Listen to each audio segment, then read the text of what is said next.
اللہ رب العزت نے انسانوں کو جو بنایا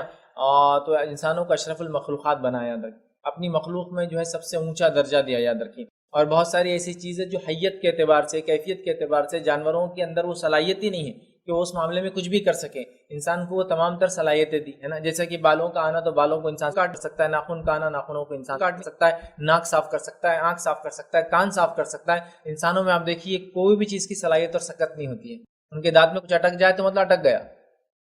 ان کے کان میں کوئی چیز ہے تو آپ دیکھتے ہیں کہ چڑیا وغیرہ آ کے صاف کر، لیکن ان میں خود میں سکت نہیں، ناخن بڑھ جائے تو کوئی کاٹ نہیں سکتا۔ آپ جانوروں کو، بکری کو دیکھیے کھر بڑھ جاتے کبھی اس کے تو چل نہیں پاتی ہے، کوئی کاٹنے وہ خود نہیں کاٹ سکتے۔ انسان کو یہ تمام چیزوں کی سکت ہے، ناخن بڑھ جائے تو کاٹتا ہے، بال چاہے تو نکال لیتا ہے، سمجھ رہے بات؟ تو لہٰذا اللہ تعالیٰ نے انسان کو جو ہے سب سے بہترین خلقت بنایا، اور قرآن نے اس کی خود گواہی دی سورہ 3 کے اندر، اور اللہ رب العزت نے فرمایا رکھا اس کی آیت نمبر 4 میں، لقد خلقنا الانسان فی احسن تقویم، کہ اللہ فرماتا ہے یقیناً ہم نے جو انسانوں کو سب سے اچھی ڈیل ڈال پر پیدا کیا، احسن تقویم، جو ان کی تقویم کی، جو ڈیل ڈال بنایا، جس طرح سے ان کو پیدا کیا وہ احسن ہے، سب سے اچھے انداز سے ان کو پیدا کیا ہے۔ تو مجھے اور آپ کو اللہ رب العزت نے جسمانی اعتبار سے، دکھنے کے اعتبار سے، یاد رکھیے سوچ سمجھ کے اعتبار سے، اور صاف صفائی کے اعتبار سے، ادب اور اخلاق کے اعتبار سے سب سے بہترین بنایا، یاد رکھیے ایسی دوسری کوئی اللہ کی مخلوق نہیں، یاد رکھیے،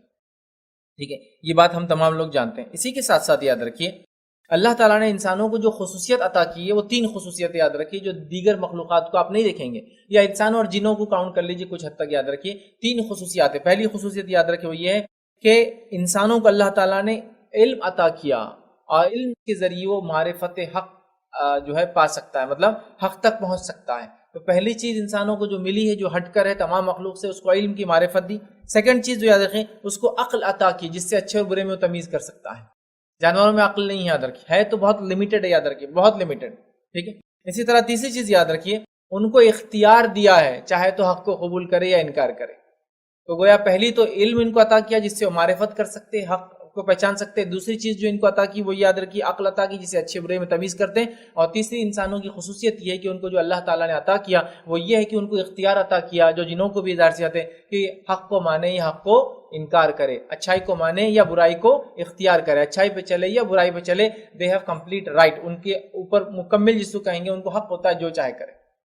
تو یہ خصوصیت ہے آدم اور آدم کی اولاد کی، یاد رکھیں۔ تو اللہ تعالیٰ نے ہم کو سب سے بہترین بنایا، تو ہمیں اللہ تعالیٰ کا جو ہے شکر ادا کرنا چاہیے، اور 3 چیزوں میں دوسری مخلوقات پر ہمیں فضیلت دی، علم کے اعتبار سے ہمیں فضیلت دی، دوسرا عقل کے اعتبار سے فضیلت دی، تیسرا اختیارات کے اعتبار سے ہمیں جو ہے فضیلت دی گئی ہے۔